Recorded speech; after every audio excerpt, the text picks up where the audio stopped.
को तो कम से कम डबल करा दिया जाए ताकि हम गांव में घुसने लग रह जाएं। आपका बहुत बहुत धन्यवाद। बहुत बहुत धन्यवाद अध्यक्ष जी। मैं आज आपने हमको वित्तीय वर्ष 2024-25 के वार्षिक बजट पे अपने विचार रखने का अवसर प्रदान किया, इसके लिए अपने हृदय से आपका आभार व्यक्त करता हूँ। साथ साथ अपने नेतृत्व को भी सहृदय आपके माध्यम से धन्यवाद करना चाहूँगा, जिन्होंने आज बोलने का मौका दिया है। और नवादा संसदीय क्षेत्र जो ऐतिहासिक मगध का हिस्सा है, वहाँ की महान जनता का आभार व्यक्त करता हूँ जिसने मुझे इस सदन में भेजा। अध्यक्ष जी, मैं सर्वप्रथम आदरणीय प्रधानमंत्री श्री नरेंद्र मोदी जी को बधाई देना चाहूँगा कि उनके नेतृत्व में एनडीए तीसरी बार स्पष्ट बहुमत की सरकार बनाई। अध्यक्ष जी, मैं अपने विपक्ष के उन साथियों को भी बधाई देना चाहूँगा जो आज बैसाखी के सहारे इस सदन में पूरे एक दशक के बाद विपक्ष के नेता का पद प्राप्त करने में सफल हुए। अंग्रेजी भी बड़ा विचित्र भाषा है, आप किसी भी पहलू को उठा लीजिए तो उसके लिए शब्द उसमें जरूर मिलेंगे। और इस चुनाव के बाद जो है एक संज्ञा दी गई, मॉरल विक्ट्री बता रहे। इस पर वसीम बरेलवी साहब का एक शेर याद पड़ता है कि खुद की हैसियत होगी तो दुनिया कद्र करेगी, किसी के इर्द गिर्द खड़े होने से किरदार ऊंचे नहीं होते।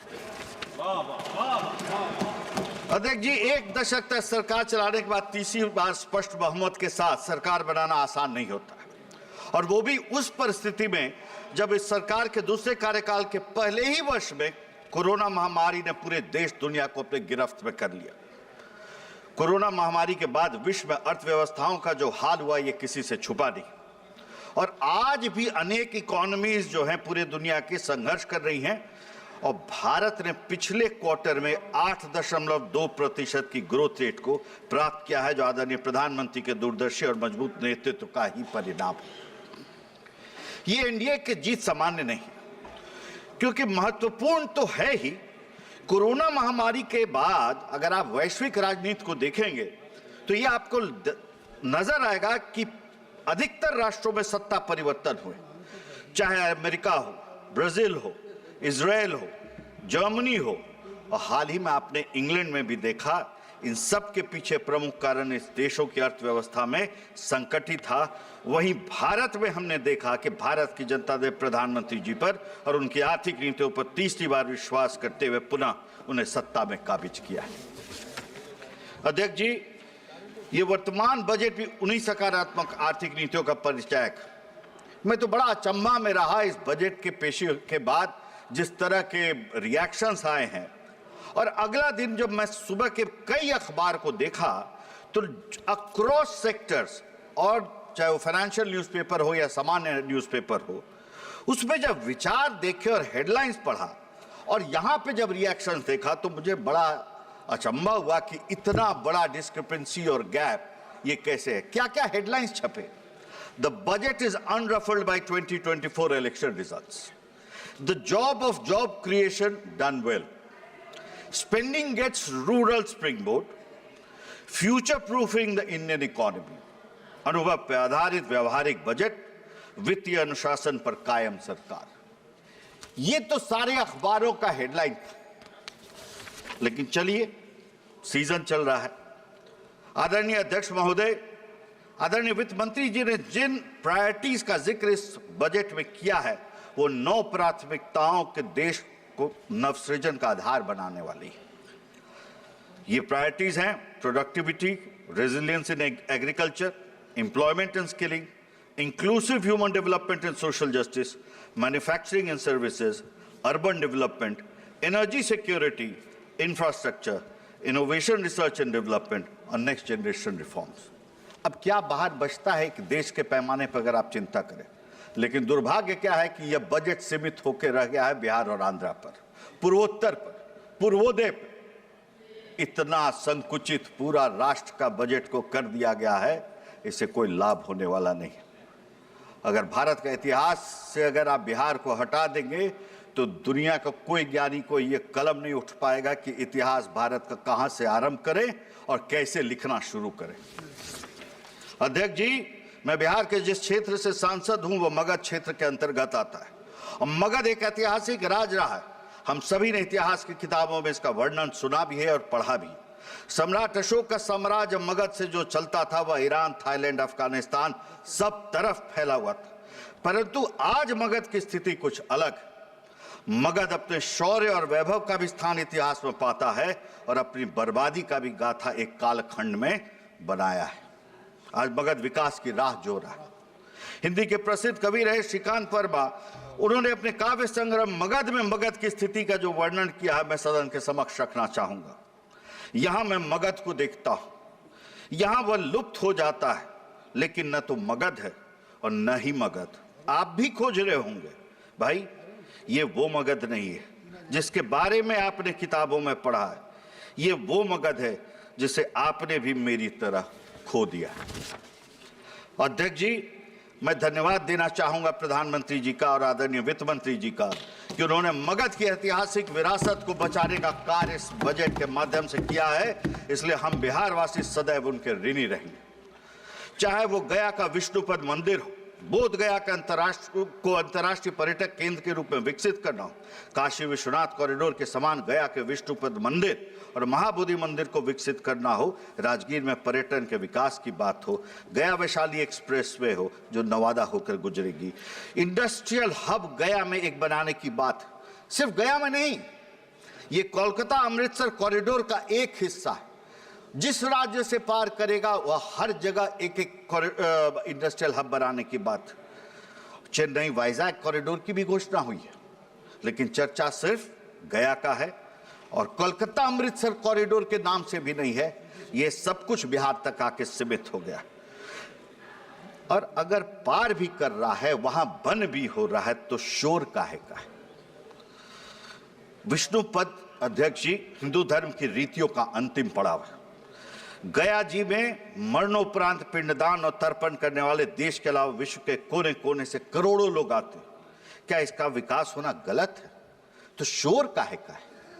इन सभी के माध्यम से मगध क्षेत्र के वैभव को पुनः प्राप्त करने में सहायता मिलेगी और गया और मगध यह विकास सरकार के विकास और विरासत का एक अद्भुत मिश्रण है जिसकी चर्चा इस बजट में की गई है। अध्यक्ष जी, केवल मगध ही नहीं, पूरे बिहार के विकास हेतु सरकार ने सहायक कदम उठाए।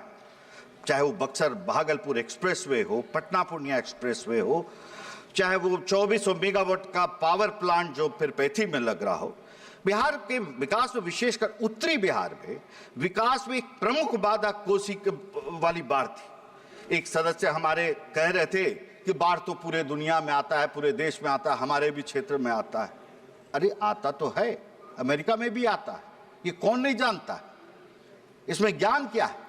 लेकिन व्यवस्था होनी चाहिए कि नहीं। क्या बिहार का बाढ़ एक कितनी दास्तां, कितने सिनेमा, कितने कहानी, कितने कविताएं लिख के जा चुका है और आप उसको हल्का बना रहे। साल दर साल जो वर्णन किया जाए रोंगटे खड़ा करता है और इसका प्रबंध आज तक कोई सरकार नहीं किया। पहली बार अगर ठोस प्रबंधन हुआ है तो अध्यक्ष जी ये सराहनीय कदम है। और इसी को दुष्यंत कवि ने कहा आग होता, जो हमारे प्रधानमंत्री पे सीधे चरितार्थ होता है कि सिर्फ हंगामा खड़ा करना मेरा मकसद नहीं, मेरी कोशिश है कि ये सूरत बदलनी चाहिए।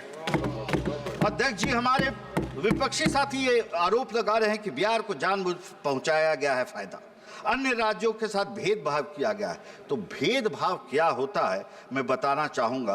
अब जब देश में कांग्रेस की प्रथम सरकार बनी तो उसने फ्रेट इक्वलाइजेशन पॉलिसी की नीति लाई और उसने बिहार को तबाह कर दिया। भेदभाव तो बिहार के साथ आज हुआ, दशकों पहले इसका यात्रा आरंभ हो गया। जो आर्थिक असमानता की बात कर रहे हैं उन्हें यह समझना चाहिए कि बिहार या पूर्वोत्तर के विकास के बिना आर्थिक समानता संभव है क्या? और यदि उनका उत्तर हाँ में है तो उन्हें राष्ट्रकवि रामधारी सिद्धंकर की एक पंक्ति से समझाना चाहूंगा कि शांति नहीं तब तक जब तक सुख भाग न नर का सम हो, नहीं किसी को बहुत अधिक हो, नहीं किसी को कम हो। इसलिए जो भी बजट में हमें मिला है वो हमारा हक का है। हम बिहारवासी न किसी का हक लेना आता है न किसी का हक मारना आता है।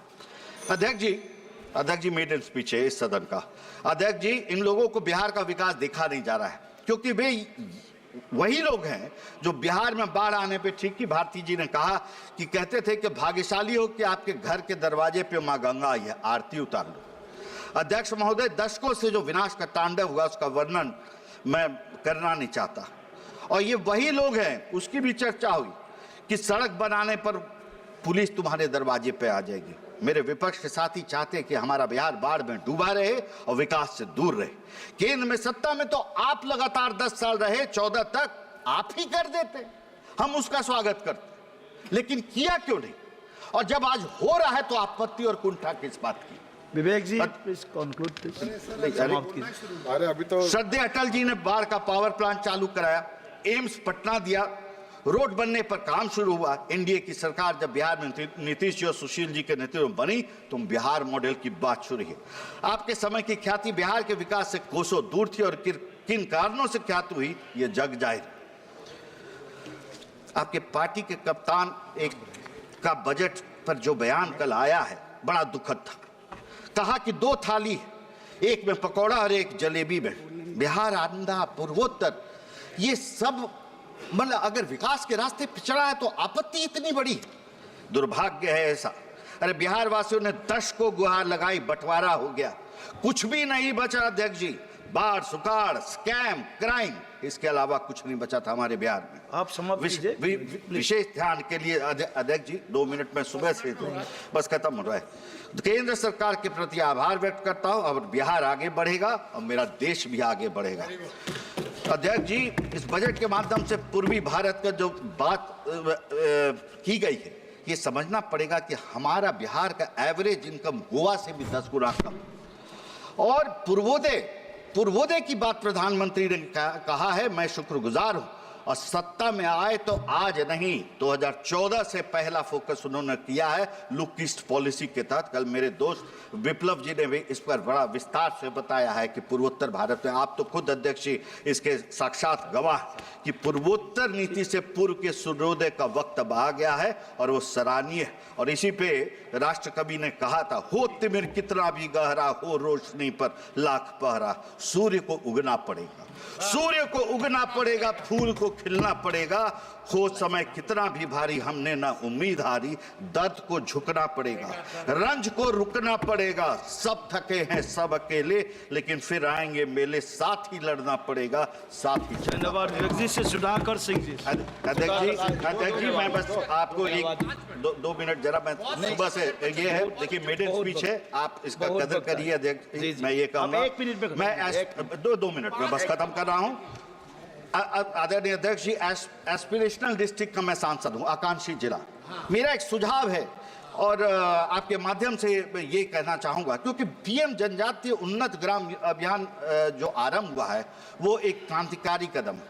और एस्पिरेशनल डिस्ट्रिक्ट का हमारे यहाँ नवादा, शेखपुरा, बरबीघा, ये सब जो क्षेत्र मेरे में आते हैं, जो दोनों 300-400 फीट तक पानी की गहराई चल गई है, इन सबों को जो पुराने से चिन्हित हैं उनको भी एस्पिरेशनल डिस्ट्रिक्ट को सीएसआर के माध्यम से इस कार्यक्रम में सम्मिलित किया जाए, बड़ा ही फायदा होगा ये सभी क्षेत्रों को। देखिए, बोलने को तो बहुत कुछ है अध्यक्ष जी, लेकिन मैं अंत में आपके आदर करते हुए यही कहूंगा कि इंफ्रास्ट्रक्चर पे मैं जरूर एक बात आपसे अनुमति लेके कहूंगा कि देखिए, इंफ्रास्ट्रक्चर पे आना चाहूंगा। सरकार बनने का निरंतर कैपेक्स में बढ़ोतरी हुई। इस वर्ष जो भारत सरकार का कैपेक्स है वो है 11,11,100 करोड़ रुपए का। पिछले 3 वर्षों में ये दुगुना होकर जीडीपी के 107 से बढ़ के 3.4% हो गया है। आजादी के बाद इस वित्तीय वर्ष में ये सर्वाधिक। धन्यवाद जी। सुधाकर सिंह जी। अध्यक्ष, 10 वर्ष पूर्व जब हम सरकार में आए थे अध्यक्ष जी, तो कैपेक्स मात्र 2,29,128 करोड़ था, जो आज 11 लाख करोड़ हो चुके।